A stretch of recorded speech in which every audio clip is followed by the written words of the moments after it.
would love to bring up our featured speaker today. She is an incredible psychic medium, but she's also an incredible human being.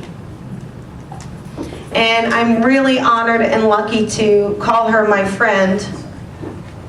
And she's also helped so many families.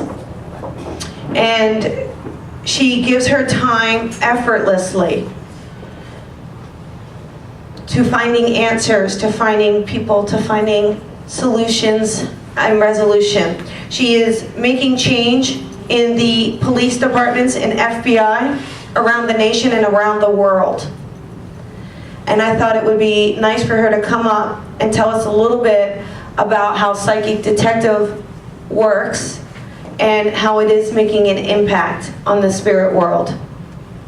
So, round of applause for Jennifer Shaffer.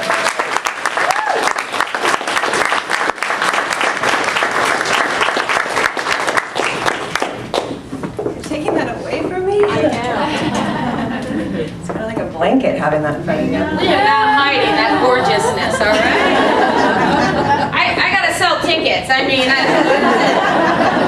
Hi, everybody. Hello. Okay, so I want to talk a little bit about this work because I think everybody, something inside of everybody is a detective, right? Everybody, whether it's trying to catch your kid in a lie or something. Everybody wants to know truth, right? When I was a teen, I'll just start out from how I became, got into this work, and I do believe that whatever happens to us when we're young, whatever we're attracted to. I liked Unsolved Mysteries, for instance, the TV show, right? My parents were very religious. I grew up in a very loving Mormon family. My dad didn't really like me watching crime shows when I was a teen. It didn't stop me, but I did it anyways, amongst a lot of other things that my parents probably did not like me to do. And one of my favorite movies was Ghost, okay? But the difference was, I wanted to be Demi Moore, not Whoopi Goldberg, right? But I loved when people were connecting, right? And it eventually became a passion of mine later on. Everybody has gifts that they bring into this world. We don't necessarily pick our gifts, right? No one says, I'm going to sign up and do crime work in this as a psychic medium. You might later on, okay? But nobody goes, hey, I want to go find dead people. Even though no one has ever, ever, ever said that they're dead.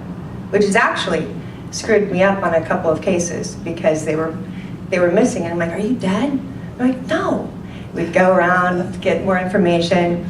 And I'm like, well, are you gone from this dimension? Like, yeah, dummy. No one to this day has ever said they're dead. And it's been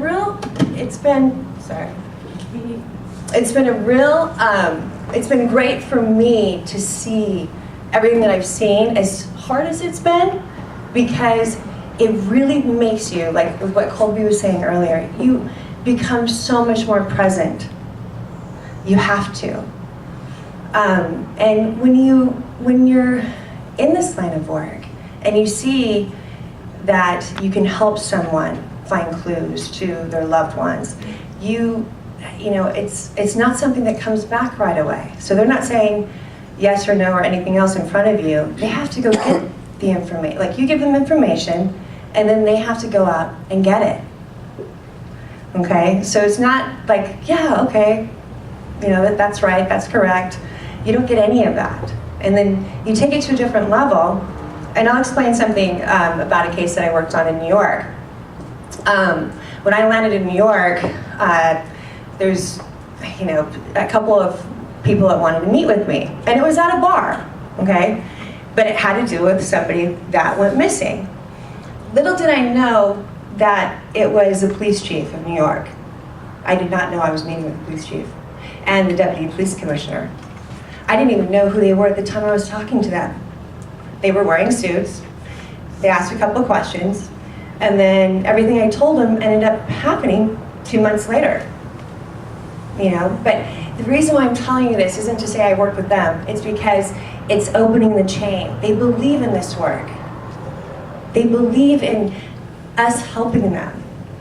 Okay? Another thing, there's been several times where I have wanted to quit, where I couldn't take it. Okay? I think that happens to everybody, with any job that you're in, right? Where you're just like, I'm done. Can't do it anymore. Without fail, the next day I get a phone call about whether it's a case that they got information on that I gave a long time ago that helped that particular family and they received closure, regardless, I always get put back into it again. And I think that's kind of how spirit works, right? It's kind of what we're told. When you're following your passion, okay, when you're following being of service, service is the most important thing you can ever do with your work. Everything that has been given to me, TV-wise or other, has been through my service work. It's spiritual gold, and it's not because I do it for that. It just always follows you. You know what I'm saying? And if you just give maybe 10% of what you do for your work, you give it pro bono-wise, you will see it follow you. You'll get more referrals, you'll get more exposure with whatever you do, whatever you decide to do. But you have to be vulnerable to the process. You can only imagine. I work with a few FBI agents, and you can only imagine that when you're giving them information, and so, like for instance, I was doing surveillance with them, and I'll just give you a little brief, synopsis of how that works. So they're calling me from a location, and I'm remote viewing. Has everybody heard of remote viewing? Yeah. I'm basically looking through what they're looking through. I'm like, okay, the person's to the right, it's in the back, and I'm giving them exactly what I think they should go to, right?